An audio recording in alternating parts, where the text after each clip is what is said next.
வணக்கம், welcome to Chitra Murali's kitchen. இன்னைக்கு நம்ம வந்து மில்க் சாக்லேட் பார்க்க போகிறோம். பாலாஜி இவர் உங்களுக்கு எல்லாருக்குமே தெரியும், இவர் ஒரு ஆர்டிஸ்ட். அது மட்டும் இல்லை, உங்களுக்கு ரவா தோசை அப்படின்னு சொன்னாலே உங்களுக்கு நான் கண்டிப்பாக தெரிஞ்சிருக்கும். ஸோ அவர் தான் இன்னைக்கு வந்து மில்க் சாக்லேட் நம்ம பண்ணி காமிக்க போகிறார். என்னென்ன வேணும் எல்லாங்கிறத அவரே சொல்வார்.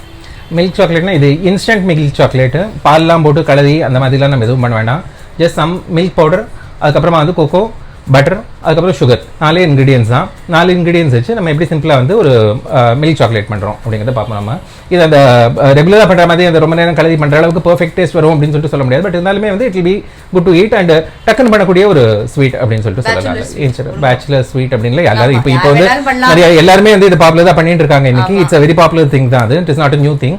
பட் இதால் நான் அதை பண்ணுறதை நான் காமிக்கிறேன். நான் இது வந்து பார்த்தீங்கன்னாக்கா இங்கே வந்து சக்கரை வச்சுருக்கேன். நான் சக்கரை வந்து ஆக்சுவலாக வந்து பார்த்தீங்கன்னாக்கா இது வந்து ஒரு 500 grams ஆஃப் மில்க் பவுடருக்கு வந்து 1 kg of sugar, 300 grams of butter and ஒரு 50 to 100 grams. அது உங்களோட அந்த சாக்லேட் இது எவ்வளோ இருக்குமோ அதுக்கு தகுந்த மாதிரி கோகோ ஒரு 50 கிராம். ஆமாம், அதில் வந்து உங்களுக்கு வந்து ஒரு காஃபி ஃப்ளேவர் வேணாக்கா கொஞ்சம் நீங்கள் இன்ஸ்டன்ட் காஃபி பவுடர் வேணாலும் சேர்த்துக்கலாம் நீங்கள். அதுக்கப்புறம் மிக்ஸ் பண்ணிவிட்டு அதுக்கப்புறம் இறக்கி கொட்டது சமயத்தில் வந்து ரோஸ்டட் நட்ஸ்லாம் வேணாலும் போட்டுக்கலாம். நம்ம அதெல்லாம் நம்மளோட வேரியேஷன்ஸ்க்கு தகுந்த மாதிரி நம்ம பண்ணிக்கலாம். இப்போ பேசிக்காக நம்ம வந்து இந்த 4 இன்க்ரீடியன்ஸ் வச்சு நம்ம பண்ண போகிறோம். நம்ம ஆக்சுவலாக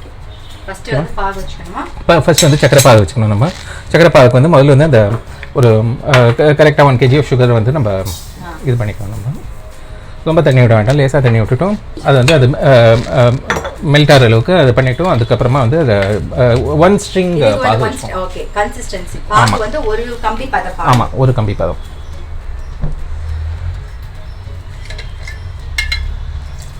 சக்கரை நனைகிற அளவுக்கு. ஆமாம், ரொம்ப தண்ணி வேணால் போதும். வேணா கொஞ்சம் விட்டுக்கலாம், பார்த்துக்கலாம். போதும் 1 string. ஏன்னா அப்புறமா இல்லாட்டி வந்து ரொம்ப டைலூட்டட் ஆகிடும், அப்புறம் கரெக்டாக செட் ஆகாது. ஆமாம் ஆமாம், அதுவுமே சக்கரை இம்மர்ஸ் ஆகிற அளவுக்குலாம் விட வேண்டாம். கொஞ்சம் அது கரைஞ்சி மெல்ட் ஆகிற அளவுக்கு இருந்ததுனாக்கா அந்த அளவுக்கு இருந்தால் போகிறது. பார்த்தீங்கன்னா இப்போ சக்கரை கொஞ்சம் கொஞ்சமாக கரைஞ்சின்னு இருக்கு. ரொம்ப கலரிங்லாம் இருக்கணும்னு அவசியம் இல்லை. பட் இருந்தாலுமே வந்து அது டைல்யூட் ஃபுல்லாக வந்து டிசால்வ் ஆகிறதுக்காக ஒரு கலரின்னு இருக்கேன் நான். 1 string கன்சிஸ்டன்சியில் இது பாகா வரணும். It will take a little bit of time. அப்படியே கலரின்னு இருக்க வேண்டியதுதான், அவ்வளோதான். இது சக்கரை கரைஞ்சின்னு இருக்கு. சக்கரை கரைஞ்சின்னு இருக்குச்சு. இடையில வந்து நம்ம ஒரு முக்கியமான சமாச்சாரம் பண்ணுவோம். பிளேட்டை வந்து கிரீஸ் பண்ணி வச்சுருவோம் நம்ம. ஏன்னா இதுதான் கடைசியில் மறந்து போய்ட்டு அப்புறம் அவசரத்தில் வந்து எப்படி கொட்டுறது அப்படின்னா இந்த ஸ்வீட்டை பொறுத்தவரை அவசரம்லாம் கிடையாது. பட் இருந்தாலுமே வந்து இதை முன்னாலே நம்ம பண்ணி வச்சுட்டோம்னாக்கா உங்களுக்கு வந்து சௌரியமாக இருக்கும். பட்டர் வச்சு நீங்கள் கொஞ்சம் கிரீஸ் பண்ணிக்கோங்க அது வேணுங்கிற அளவுக்கு. பிளேட்டை முன்னால் கிரீஸ் பண்ணி வச்சுட்டோம்னாக்கா, ஏன்னா கடைசியில் வந்து அது கொட்டுற சமயத்தில் அப்புறமா திடீர்னு அவசரமாக எடுத்து பிளேட்டை தேடி அந்த சமயத்தில் எல்லா வெண்ணையும் வேறு போட்டுருப்போம் நம்ம பெரும்பாலும். நம்ம ஏன்னா நம்ம இன்ஸ்டண்ட்டாக பண்ணுறச்சே வந்து இந்த மாதிரிலாம் வந்து நமக்கு பழக்கப்படாததுனால இந்த மாதிரி அவசரம் எல்லாம் பண்ணுவோம். அதனால் இது முன்னெச்சரிக்கையாக வந்து முன்னாலேயே பண்ணி வச்சுட்டோம்னாக்கா பிரச்சனை இல்லாமல் இருக்கும். அது அவ்வளோதான். இப்போ சக்கரை பாயில் ஆக ஆரம்பிச்சுருத்தும் நல்லா கொதி வந்துருக்கு. இப்போ ஜாக்கிரதையாக நீங்கள் பார்த்துக்கோங்க. நீங்கள் ரொம்ப கொதிக்கலாம் விட வேண்டாம். இது ஆக்சுவலாக 1 string கன்சிஸ்டன்சி இருந்ததுன்னா சரியாக இருக்கும். அது 1 string கன்சிஸ்டன்சினா எல்லாருக்குமே தெரிஞ்சிருக்கும். கையில் பிடிச்சி பார்க்கறச்சே, தண்ணி தொட்டுட்டு கையில் பிடிச்சி பார்க்கறச்சே இதுவாக இருக்கும். கொஞ்சம் அடுப்பு வந்து சின்னதாகவே இருக்கணும். முதல்லேருந்து சின்னதாக வச்சுக்கலாம், ஏன்னா ஓரத்தில் புற வராமல் அப்படியே க்ளீனாக இருக்கும். இப்போ 4 சென்ட் வருது. சக்கரை கொதிச்சு இப்போ பாகா எடுத்தது. இது 1 string கன்சிஸ்டன்சி வந்துட்டான்னு கொஞ்சம் பார்த்துக்கலாம். நம்ம கையில் பிடிச்சி பார்த்தீங்கன்னாலே தெரியும். கொஞ்சம் ஜாகிரதையாக பிடிச்சி பாருங்க. சூடும் சக்கரை 1 string வருது, தெரியுது இல்லையா உங்களுக்கு? Getting the string. ஸோ அதுதான் கன்சிஸ்டன்சி. இப்போ வந்து என்ன பண்ணோம்னாக்கா இந்த சமயத்தில் வந்து நம்ம அந்த பட்டரை போட்டுடுறோம். இல்லை, just put the butter and allow it to melt. அவ்வளோதான். இந்த பட்டர் மெல்ட் ஆகிற வரையிலும் இது அடுப்பில் இருக்கட்டும். அப்புறம் அடுப்பு அணைச்சிடலாம் நம்ம. ஆக்சுவலாக பார்த்துன்னு இருந்தீங்கன்னா அதுக்கு இடையில வந்து நம்ம இங்கே என்ன பண்ணுறோம்னாக்கா இதை வச்சு இதை சலிச்சுக்கணும். அது முன்னாலே வேணாலும் நீங்கள் சலிச்சு வச்சுக்கலாம். பட் வந்து இப்போ வந்து கரெக்டாக ரெடி பண்ணி வச்சுக்கோங்க. உங்களுக்கு எப்படி சௌரியப்பட்டதோ அப்படி அதுக்கு அந்த மாதிரி பண்ணிக்கோங்க. ஒரு சமையல் around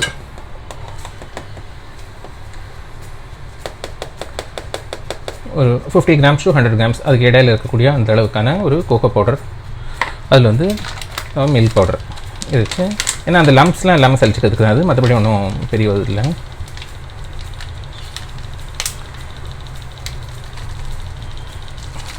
Not a very tedious thing, it's a very simple thing to do.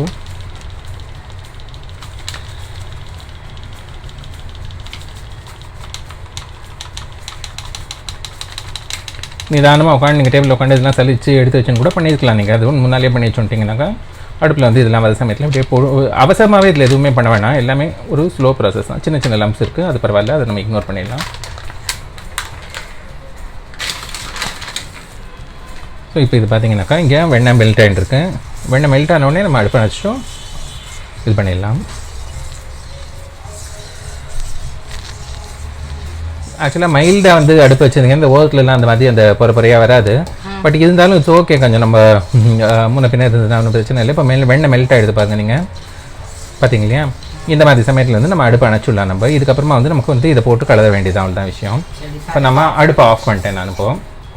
சரியா? இதுக்கப்புறமா இது ரிலாக்ஸாக நீங்கள் இதில் கொஞ்சம் கொஞ்சமாக அதில் போட்டு கலரிகிட்டே இருக்க வேண்டியது. அதை மொத்தமாக மிக்ஸ் பண்ணணும், அவ்வளோதான். கொஞ்சம் கொஞ்சமாக போட்டு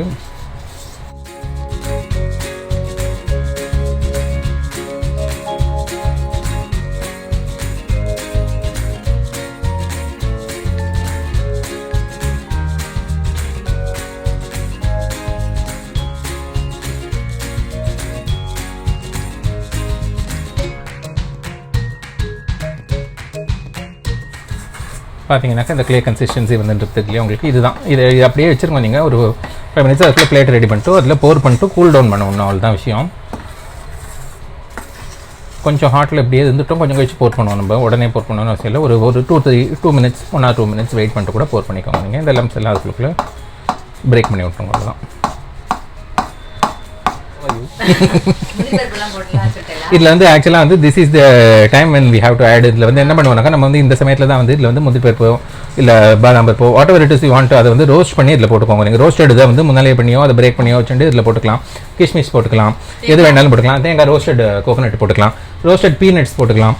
எதையாவது போட்டு மொத்தமாக வந்து நீங்கள் பண்ணிக்கலாம். இது இப்படியே நல்லா இருக்கும். இதில் ஆக்சுவலாக இது உங்களுக்கு கோகோ வேணாம் அப்படின்னாக்கா வெறும் மில்க் பவுடர் மட்டும் போட்டு மில்க் சாக்லேட் மாதிரி கூட நீங்கள் பண்ணிக்கலாம். நீங்கள் அது ஆமாம். இது எல்லா ஸ்டேஜ்லையும் இப்போ வந்து இந்த ஸ்டேஜில் வந்து உங்களுக்கு வந்து இது இப்போ ஒரு மாதிரி கிளே மாதிரி வந்திருக்கு இல்லையா? அது இப்போ உங்களுக்கு ஹார்டனால அந்த மாதிரிலாம் ப்ராப்ளம் இருந்துனாக்கா ரோஸ்டட் கோகோனட் வச்சு அதை பால்ஸ் பண்ணி நீங்கள் அப்படி சாப்பிடலாம். எப்படி வேணாலும் யூ கேன் ஹேவ் ஒரு variety of patterns using this அந்த பேசிக் பேட்டர் வச்சு நம்ம பண்ணிக்கலாம். அது இதுதான். ஆமாம், ஆறும் நம்ம இப்போ வந்து பிளேட்டில் நம்ம போட ஆரம்பிச்சிடலாம் நம்ம. சரியா? கொஞ்சம் இந்த சூட்டில் இருக்கட்டும், 1 நிமிஷம். லெட் இட் வெயிட் ஃபார் ஒரு 1-2 minutes இருக்கட்டும். இப்போ பார்த்தீங்களா தெரியுது இல்லையா உங்களுக்கு மேலே வந்து ஆல்மோஸ்ட் வந்து அந்த இது ஃபார்ம் ஆகிட்டு தெரியுது இல்லையா உங்களுக்கு, ஸ்கிம் மாதிரி ஃபார்ம் ஆகிட்டு இல்லையா?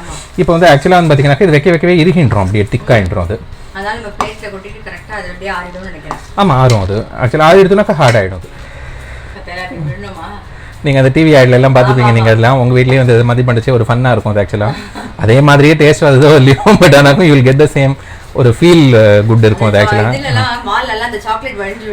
ஆமாம், கரெக்டாக இருக்குது. இது வந்து அப்படியே வந்து நம்ம கிரீஸ் பிளேட்டில் போர் பண்ணிட வேண்டியதுதான். அதுவே ஸ்ப்ரெட் ஆகிக்கும். ரொம்ப மண்டை போட்டுலாம் வச்சுக்க வேண்டாம் நீங்கள்.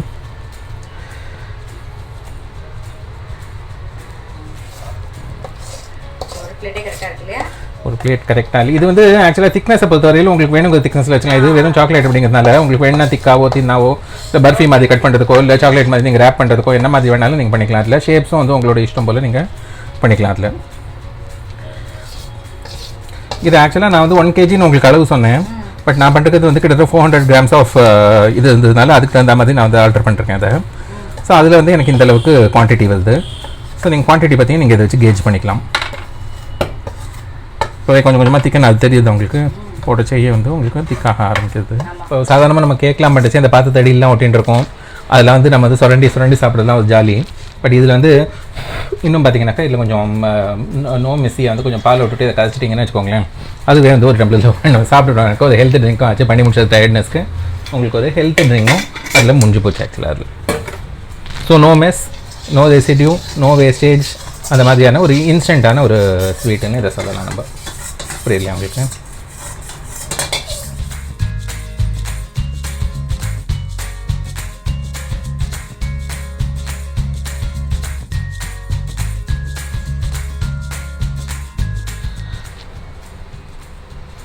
இப்போ பார்த்தீங்கன்னாக்கா ஹார்டாக எடுத்தது ஆல்மோஸ்ட். கொஞ்சம் ரொம்ப ஹார்ட் ஆச்சுனாக்கா அப்புறம் கட் பண்ணுறதுக்கு கஷ்டமாக இருக்கும். கொஞ்சம் மாடரேட்டாக வந்து அது இதுவாக இருக்க செய்ய வந்து நீங்கள் அதை இது பண்ண ஆரம்பிச்சிடலாம், கட் பண்ண ஆரம்பிச்சிடலாம். உங்களுக்கு வேணுங்கிற சைஸில் வேணுங்கிற ஷேப்ஸில் க்ரீஸ் பண்ணிக்கோங்க. நைஃபை பண்ணிவிட்டு இந்த மாதிரி போட்டு இது பண்ணிக்கோங்க.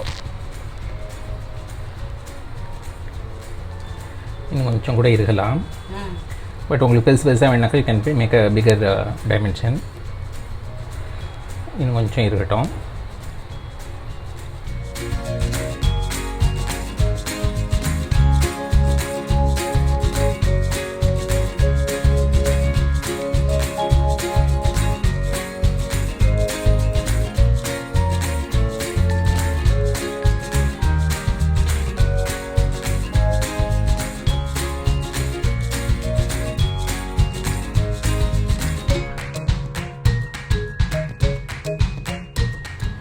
இது டைமண்ட் ஷேப்பில் தான் கட் பண்ணணும்னு அவசியம் இல்லை. ஸ்கொயர்ஸு, க்யூப்ஸு, இல்லை பால்ஸ் எப்படி வேணாலும் நீங்கள் அதை க்ரியேட் பண்ணலாம். பட் இருந்தாலும் இப்போது நம்ம தீபாவளி ஸ்வீட்ஸோட ஒரு பேட்டர்ன் அப்படிங்கிறச்சு வந்து இது நமக்கு வந்து ஒரு ட்ரெடிஷ்னல் பேட்டர்னாக இருக்கு இல்லையா இந்த டைமண்ட்ங்கிறது. இது எல்லா ஸ்வீட்ஸையும் இப்படி இந்த மாதிரி ஒரு பர்ஃபி மாதிரியோ இல்லை காஜு கட்லி மாதிரியோ பார்க்கச்சு இந்த மாதிரி ஒரு ஃபார்ம் நல்லா இருக்குங்கிறதுனால அதோட ரிலேட் பண்ணுறதுக்காக நம்ம இப்போ இந்த ஷேப்பில் கட் பண்ணுறோம்.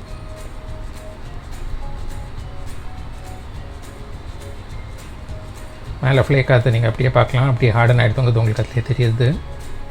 பட் இருந்தாலும் அடியில் சாஃப்டாக இருக்கும். அதில் கொஞ்சம் ஜாகிரதையாக பண்ணுவோம். ரொம்ப எடுத்துனாலும் கட் பண்ண வராது. அப்புறம் வந்து ரொம்ப டிஃபிகல்ட்டாக இருக்கும். அதனால் கொஞ்சம் மாடரேட்டாக அப்படி வந்து கொஞ்சம் மெத்துன்னு இருக்கிற செய்ய வந்து ஓரளவுக்கு க்ரீஸ் பண்ணி நக்கத்தியால் நறுக்க வேண்டியிருந்தீங்கன்னாக்கா you will get the shapes you require in a comfortable mode. இப்போ milk chocolate cake milk chocolate வந்து ரெடி ஆயிடுது. எடுத்துருங்க பாவம். Super easy. எல்லாருமே நீங்கள் வந்து பசங்களுக்கு வந்து வெளியில் வாங்கி தராமல் ஆற்றுலேயே பண்ணிடலாம். ஒயிட் சாக்லேட்டாகவும் பண்ணிக்கலாம், இந்த மாதிரி இதுவும் பண்ணிக்கலாம்ல, மில்க் சாக்லேட்டும் பண்ணிக்கலாம். ஆமாம் ஆமாம், இதில் நட்ஸ்லாம் வேணால் போட்டுக்கலாம். காஃபி டேஸ்ட் வேணாக்கா இன்ஸ்டன்ட் காஃபி போட்டுக்கலாம். அவங்களோட விருப்பத்துக்கு ஏற்ற மாதிரி தே கேன் மேக் வேரியேஷன்ஸு. இது வந்து சின்ன சின்னதாக க்யூப்ஸ் மாதிரி கட் பண்ணி பேப்பரில் ரோல் பண்ணி கொடுக்கலாம் குழந்தைங்களுக்கு. ஆர் இந்த மாதிரி பர்ஃபி மாதிரி பண்ணி. சூப்பர். இப்போ வந்து பாலாஜி அப்பா தான் டேஸ்ட் பார்க்க போகிறேன். சூப்பர் பாருங்க, நல்லா வந்திருக்கு. இது நீங்கள் இப்போ இதுக்கு ஒரு பதம்லாம் ஒன்றும் இல்லை. இந்த பாகு வச்சோடனே ஆஃப் பண்ணிவிட்டு கலர வேண்டியதுதான், கலக்க வேண்டியதுதான். கலர்றது எல்லாத்தையும் மிக்ஸ் பண்ணோம். அவ்வளோதான், அவ்வளோதான். பெருசாக வந்து ரொம்ப ரீடியஸான வேலையும் கிடையாது. ஃபுல் ப்ரூஃபான ஒரு ஸ்வீட்டுன்னு சொல்லலாம். அது ஆக்சுவலாக இது தப்பாலாம் ஆகாது. எந்த ஸ்டேஜ் இருந்தாலும் ஏதாவது பண்ணி சாப்பிடலாம் நம்ம அப்புறமா. ஆமாம் ஆமாம். அதனால் வந்து இதில் வந்து ஒரு ஃபுல் ப்ரூஃபாக இருக்கும். வேஸ்டேஜும் கிடையாது, சிரமம் கிடையாது. இது ரிலாக்ஸாக உட்காந்து பண்ணலாம்.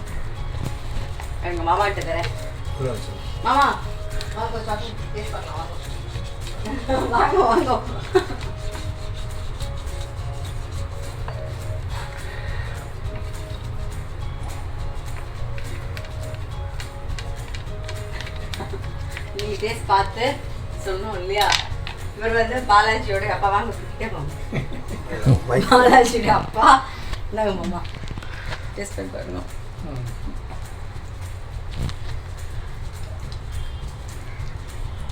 பார்க்கலாமா?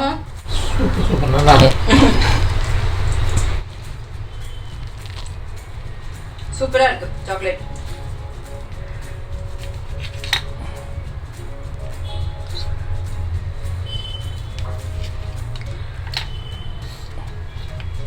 சாக்லேட் ரொம்ப சூப்பரா இருக்கு. கண்டிப்பா நீங்க வந்து ட்ரை பண்ணி பார்க்கலாம். ஒண்ணுமே இல்ல, வெறும் அந்த ஒத்த கம்பி பாகு பதம் வச்சுட்டீங்களா, அதுக்கப்புறம் எல்லாம் ஆஃப் பண்ணிட்டு டக்குன்னு கலர வேண்டியதுதான்.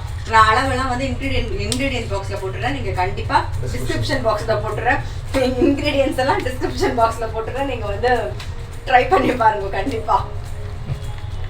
இல்ல சாக்லேட் சாப்பிட்டோனே வாய் குழம்புது.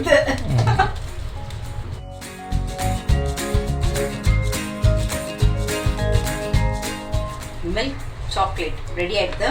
ரொம்ப சூப்பரா டெம்டிங்கா இருக்கு. அதே பார்க்க சாப்பிட்டுட்டே இருக்கலாம் போல இருக்கு. வெயிட் போடும் தான், இருந்தாலும் பரவாயில்ல, அட்ஜஸ்ட் பண்ணி சாப்பிட்டுட்டே இருக்க வேண்டியதான். அப்புறமா எக்ஸசைஸ்லாம் பண்ணி குறைச்சிக்கலாம். கண்டிப்பா நீங்க ட்ரை பண்ணி பாருங்க. ஃபெஸ்டிவல் சீசன்ல ஸ்வீட்ஸ் இல்லாட்டி அப்புறம் இதோட அளவெல்லாம் வந்து நான் டிஸ்கிரிப்ஷன் பாக்ஸ்ல கொடுக்குறேன். கண்டிப்பா நீங்க ட்ரை பண்ணுங்க. ரொம்ப ஈஸி. இப்ப நீங்க இந்த வீடியோ பாத்தீங்கன்னா பார்த்த மாதத்துல டக்குன்னு மாயம் வந்து உடனே பண்ணிடலாம். ஸோ ட்ரை பண்ணி பாருங்க. நான் அடுத்த ரெசிபியில சொல்லிக்கிறேன்.